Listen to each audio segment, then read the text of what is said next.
Well, good morning, friends. Crystal here from Homemaking on the Homestead, and in today's video I am doing a follow-up on my previous video on intermittent fasting and my journey. And I had a lot of questions, emails, comments, and so I just want to talk about those and answer some of those questions.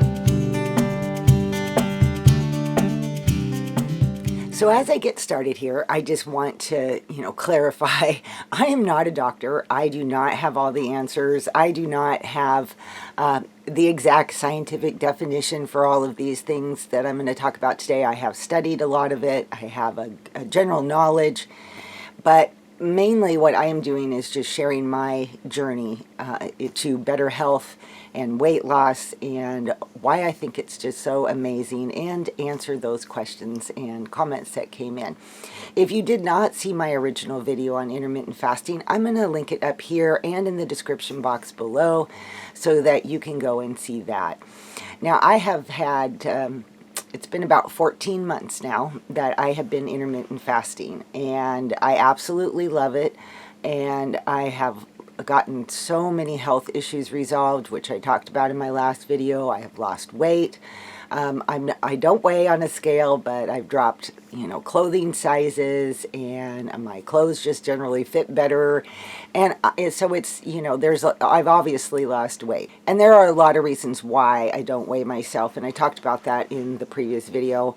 If you want to weigh yourself, it's not that I have anything against that, but for me personally, I did not want to use weight loss success as a marker for myself, because I have been trying to just get off of the diet merry-go-round, and I just I don't want my life focus to be about how many pounds did I lose this week, and was I a good girl, was I a bad girl, things like that, like you get with regular diets. So I just don't weigh. I just enjoy my life.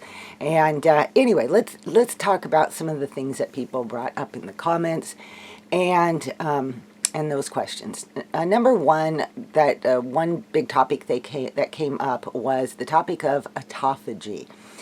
Autophagy is a big word that it describes something that happens when you fast.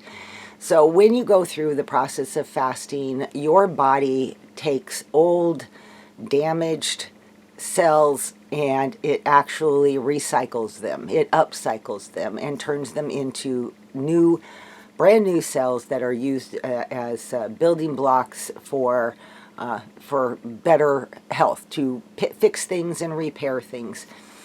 Dr. Berg, and I'll leave his site if you're not familiar with him, he likened it to a garbage disposal where all the old cells go into the garbage disposal, but what comes out are brand new boards and nails and hammers, and it allows you to build a brand new kitchen with it. And that's kind of the process that happens while you are fasting. It is one of the reasons people see so many health benefits from intermittent fasting, or even long-term fast. I have not. Years ago, I did a couple long-term fasts, but for this, I don't do that. I just continue to do my little intermittent fasting routine every day, and I have seen amazing health benefits from this. A lot of people feel that autophagy can only be reached when you do a long-term fast, and that is not the case if you are a lifestyle intermittent faster. So, because what happens is that when you eat, your insulin levels rise. It produces glucose, which gives your body the energy it needs to do the things that it needs. If you have more than what you need, more glucose than what you need, it is then stored in the liver as glycogen. And then when that is all stored up and you've still got more than what you need, it then will be turned into fat. And it will just be stored as fat cells. So what happens as you intermittent fast is that you are keeping your insulin levels down, and your body is now going after the liver stores of glycogen, and pretty soon it will start utilizing up the fat cells. And when there is no more in the liver for it to go after, that is when your body begins the process of autophagy. So every day you are working on that autophagy healing process a little bit at a time. basically your body has to get creative with what it already has, and that's when it starts upcycling all these broken and damaged cells to do all this amazing healing. That is why so many people come to intermittent fasting for the weight loss, but they stay with it for the healing benefits. And that has certainly been my case. I have seen so many wonderful healing benefits from it. So hopefully that kind of just briefly explains it. There are a lot of YouTube videos out there from like Dr. Jason Fung that will explain autophagy better than what I have explained it. Dr. Berg also has some, so I just encourage you to put intermittent fasting autophagy into a search in YouTube, and you'll be surprised at what comes up and the amount of understanding that you can get from that. I got a lot of questions regarding the food that I eat, people wanting to know what type I eat, what kind of diet do I follow, lots of things centered around the food that I do eat when I have my open window. So what I described in the last video, and I'll try to be a little more specific about that now, is that I do not follow any type of a diet plan. I have a really good friend who has been intermittent fasting now for a couple of years, and her husband do a keto diet because they have particular health needs that the keto diet helps with. Some people have done a low carb along with the intermittent fasting, and again, maybe they have certain health issues that they're trying to address by combining the two, and that is fine. For me personally, I don't do that. I basically, if you're familiar with my channel, then you see the types of foods that I cook. That is what I eat. I just eat my own basic diet. I cook from scratch most of the time. I have really simple foods that I eat. You know, we eat chicken soup, we eat pot pies, we eat stew, we have gravy over rice, we have, you know, things with spaghetti. We just had spaghetti the other night, spaghetti and meatballs. You know, I just have the regular diet that I've always eaten. One thing that I personally found about dieting is that the minute that you start a diet, your whole mind becomes all about food. And what am I going to eat next? How much does it weigh? How many points is this? What kind of foods do I need to buy at the grocery store, et cetera, et cetera. And now it has become this gigantic thing in your life. To me, it can be an idol. And I don't believe that that is where the Lord ever wanted our focus to be. So that is just my personal opinion. Now, I do understand that if you have specific health needs, that you do need to put some focus into it. But for me, I didn't want to let that dominate my life. There are so many other directions that I want to be going and have my mind thinking in, that a big amount of time dedicated to a special diet was just not going to be something that I could do. So when I eat, I just eat the regular foods that I make all the time. Somebody else asked me if I eat the same amount of food every day. And no, I don't. I think the biggest thing that I have found with intermittent fasting is how much I have gotten in tune with my body. When I have taken out the whole dieting type of thought processes, I really learned to listen to my body a whole lot better. So some days I'm hungry, you know, my window opens and I am hungry, and I don't have a problem eating until I feel satisfied. And then there are days that I actually don't even realize that my eating window even opened up already, because I'm so busy focused on something else, and I just am not hungry. I still will, you know, usually have a snack or something like that at that point, but I don't, you know, so it varies. Yesterday I ate a few things that I ate some of my dinner that I had cooked. I had a little snack of some hummus and tortilla chips, and we had been shopping and I had brought home some sushi. I had a couple pieces of sushi and I was literally stuffed, and I didn't end up eating any more food for the rest of my eating window because I felt fine. So the amount that I eat varies based on what my body is telling me and how I feel. And, you'll know if you eat too much, you'll just feel miserable. You'll feel overfull, you'll feel uncomfortable. And so I just try to avoid that. Somebody else had asked me a question about when do I open my window because they didn't want to do it wrong. And I will say that there is no right or wrong time to open your window. It really is whatever fits best in your lifestyle. I like to eat in the evening. I like to eat dinner with my husband. I like to enjoy, maybe a few snacks in the evening. And so I found that I am just better off when I open my window in the evening. So I open my window at 4. And I usually close it at 8. Now, sometimes I don't open it until 5, and then I close it at 9. But I don't like to eat too close to going to bed. So I'm usually like 4 to 8. I sleep better that way, and that seems to just work perfect for my lifestyle. I have known people that have morning windows, afternoon windows, so it really only matters what works for you. I do a 4 to 5 hour window, so sometimes I will open it at 4 and maybe not close it until 9 o'clock. Maybe I had a little bit of dessert at 8:30 or something, and that is okay with me too. So I have just found 4 to 5 hours to be my sweet spot. I'm still getting the weight loss, I'm still getting the health benefits from it, and it just works to me. Works for me. A lot of people will do 6-hour windows, 8-hour windows.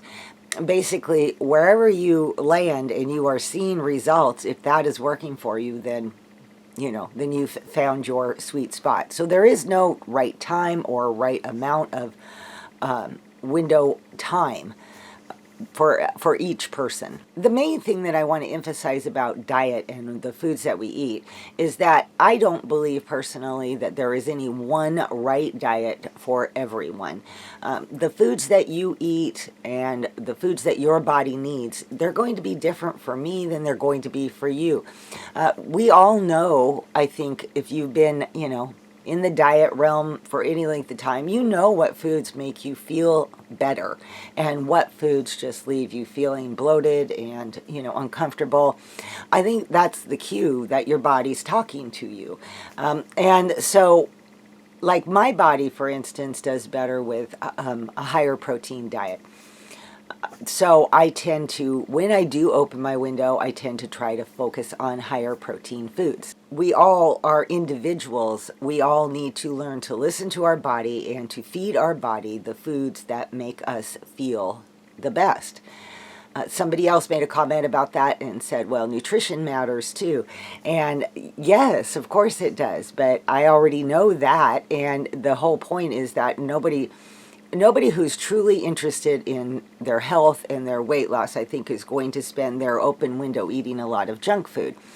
I think most of us are going to be conscientious about the foods that make us feel the best. Somebody else asked me, how long do I fast every day? And again, as I pretty much already answered that with a 4 to 5 window hour, that means I fast 19 to 20 hours each day. So, of course, the biggest question that I got email and comments is, how do I deal with hunger? And here's the really interesting point, is that our sense of hunger and our sense of being full, satiety, comfortable, are both regulated by hormones. The hunger hormone is ghrelin, and that will adjust as we fast. So, yes, when I first started fasting, I did feel hunger because my body was already used to eating at those times of the day, and it already had my hunger hormone ramping up regardless of whether I was actually hungry or not. It was just saying, hey, it's lunchtime, hey, it's snack time. And what happened, that hunger hormone ghrelin starts to adjust with the times of day that you eat. So you will no longer be feeling that you're hungry all day long. And the same thing is with leptin, which is the hormone that makes you feel satisfied. That will also adjust. It'll adjust to the portions that you're eating and the food that you're eating, and pretty soon it'll all be in sync with your fasting window and what you do. I don't experience hunger during the day anymore. As it gets closer and closer to my window, then I start to get a little bit hungry. Then it'll be like, ooh, yes, okay, what am I going to eat today? Because I'm getting hungry, and, I look at my watch, and it's almost time. Dr. Bert Herring wrote a book called Appetite Correction, which talks about your body going through that appetite correction mode. And Jen Stevens, in her book Fast Feast Repeat, also talks about appetite correction, and she likens it to a baby, because when a baby is born, it is got the perfect balance of hunger and satiety. So when that baby is hungry, that baby's going to cry. When that baby is full, you couldn't even force it to take one more drop of food. So we're already born with that, but somewhere along the way we lose that, because we're feeding ourselves too much, our insulin levels are all out of whack, and we lose our basic natural appetite correction that we were all born with. However, the other thing that can really cause a lot of problems with not being able to get your appetite under control is what they call clean fasting versus dirty fasting. So if your body is continuing to receive signals that there is food coming, there's, digestive activity needs to kick into gear and gear up, then you will continue to have problems with that. So what makes a clean fast versus a dirty fast? So a clean fast is things like flavors. So if you drink artificially flavored water, for instance, it may not have any calories. It may be just, lemon flavored, raspberry flavored, something like that. Your body senses those flavors and tells your body that you have food coming, and now it's time to get moving because we've got digestion happening. There's food coming. Artificial sugars, I don't use those. I never have, but if you do, those will cause a lot of problems. You have to remember that internet fasting isn't about calories. So it's not about looking at something and saying, well, I can have this while I'm fasting because it doesn't have any calories. So you're going to lose the benefits of autophagy. You're going to lose the benefits of appetite correction if you do that. At first, I was drinking like herbal teas because there's a lot of herbal teas that they actually add the flavors to the tea. I didn't even realize that. So if you're drinking a, blueberry rose hip tea, while it may have blueberry leaves and rose hips in it, it also can often have blueberry flavoring in it. So that was throwing my fasts off to begin with. I had a big learning curve when it came to learning how to clean fast. And dirty fasting is basically just allowing those things into your daily fast. Some people have even gone as far as to say things like bone broth or cream or butter or coconut oil, putting coconut oil or butter into your coffee. Those types of things are okay during intermittent fasting. And they're not, if you want all the other benefits.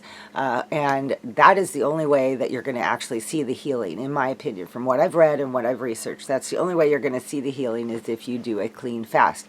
So basically a clean fast, I drink water, I can drink green tea, and I can drink black tea, and I can drink coffee. So those are my beverages that I will sip on during the day. I love green tea, so I usually, almost every day, make myself a pot of green tea that I sip on. And I try to make sure I get a good supply of water every day. So I've always got a water bottle handy. And when the weather's cold, I even have hot water to drink. And I don't have any other types of outside flavorings, sweeteners, or anything like that until my window opens up. The other important thing about clean fasting is that the whole objective is to keep your insulin levels down. Anything that you do that raises your insulin levels will prevent you from losing weight. High insulin levels is exactly what the problem is when it comes to weight loss. That's why things like, eat 6 meals a day, eat 3 meals a day, that is why those don't really work, is because you are constantly having your body producing insulin, and it really doesn't have a chance to lose weight. You might lose a little to begin with, but eventually you're gonna gain that back, because a lot of that weight loss can be water and inflammation maybe at first or something like that. But in the long term and for the long term, those types of diets just don't work. And lowering those insulin levels is what allows your body to look for energy in other places, which That's what the fat reserves that we, are struggling to lose. That's what it's looking for, and that's what it's using. Okay, so I think I covered most of the things that people had asked me or people had commented on. If I missed something or you have any other questions, feel free to put them down in the comment section. Also in the description box, I have my email, and you're welcome to email me any questions that you might have, and I will do anything I can to help point you in the right direction, and so that you can get your questions answered. I really highly recommend this book, Fast, Feast, Repeat by Jen Stevens. This is an amazing book in showing you how to fast. It is a great book in making the science more clear so that you can understand what is happening in your body and why this is working. Because this is not about calories in, calories out. It's not about starving yourself. That is not why this works. And her book is done the best explanation that I have found in the easiest to understand terms. She also gives you a 28-day fast start guide to take you through the first month of intermittent fasting, telling you what to expect and how to do it. So that I already know, because I've heard from a few of you that you guys are doing, some of you are doing this, and I think that's so amazing, and I just want to encourage you to keep on and just keep plugging away at it. It gets better. In fact, one of Jen Stevens' comments is always tweak it till it's easy. So make adjustments. If you're finding you're struggling with something, then make an adjustment.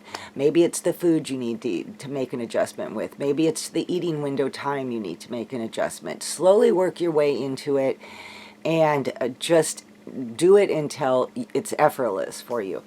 I can say today it is totally effortless for me. I don't even think about it anymore. I don't wake up thinking about eating. I don't wake up thinking about food.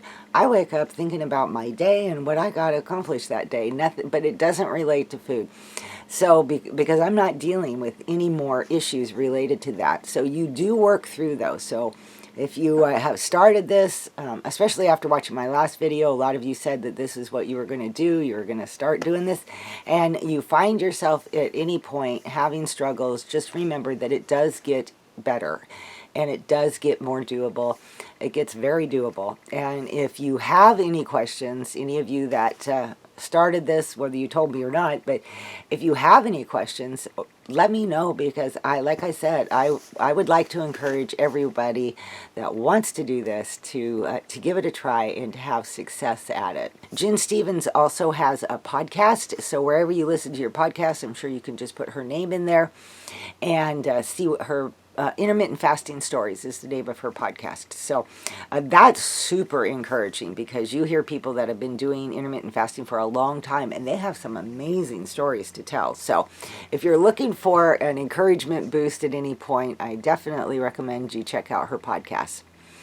Okay, ladies, I am going to move on with my day-to-day, and I hope I helped answer the questions and the comments that people had coming in.